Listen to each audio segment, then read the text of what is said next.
본격적인 성호기로 접어든 4월, 바다로 나가는 어선들이 많아지죠. 여기에 기후변화로 해양 환경도 달라지면서 해양 사고에 대한 우려도 커지고 있는데요. 이번 바다로에서는 갈수록 복잡해지는 해양 사고 현황을 짚어보겠습니다. 지난해 해양 사고 발생 선박은 총 3,559척으로 전년보다 142척 늘었습니다. 이 중 어선 사고가 가장 많았고 수상 레저 기구, 비어선 사고 등이 뒤를 이었습니다. 선박 용도별 인명피해를 보면 어선 사고 사망 실종자는 118명으로 전체의 72%를 차지했고 선박 척수를 기준으로 봐도 어선 사고는 전년보다 91척 증가했습니다. 이처럼 최근 해양 사고에서 어선 사고로 인한 인명피해가 점점 늘어나고 있는 만큼 업종별 사고 분석과 예방책이 더욱 필요할 것으로 보입니다.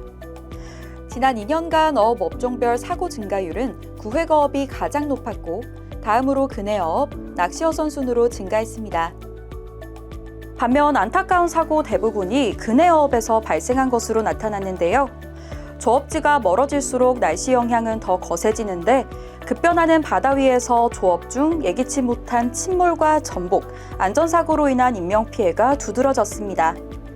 상대적으로 사고가 적었던 연안어업은 지난해보다 사고 건수가 소폭 감소했지만 조업 특성상 안전관리 사각지대로 지적됩니다. 특히 소형 어선들의 1인 조업은 상대적으로 기상변화에 취약한 데다 안전사고가 발생했을 때 즉각적인 구조가 어려운 만큼 조업하실 때 유의해 주셔야 합니다. 어선의 선적학을 기준으로 최근 2년 사이 전국에서 사고율이 증가한 지역은 제주와 경북으로 나타났습니다. 제주와 경북은 근해 통발이나 자망어업, 근해 연승어업이 활발하죠. 동중국해나 한일 중간 수역 등 먼바다까지 조업을 나가는 경우도 많습니다. 이렇게 원거리 조업이 잦은 만큼 해상 환경의 영향도 다른 지역보다 크게 받는데요. 제주와 경북 지역 사고율은 지난해 전국 권역별 평균을 크게 웃돌았습니다. 동해는 해안선에서 수심이 급격히 깊어지는 특성이 있고 제주 해역은 이상기후로 인해 너울성 파도나 돌풍 발생 빈도가 높아지고 있어 각별한 주의가 필요합니다. 최근 발생하는 해양 사고는 기후변화와 그로 인한 조업 환경 변화로 사고 건수가 증가하는 건 물론이고 사고 한 건이 대형 참사로 이어지는 위험성도 커지고 있습니다.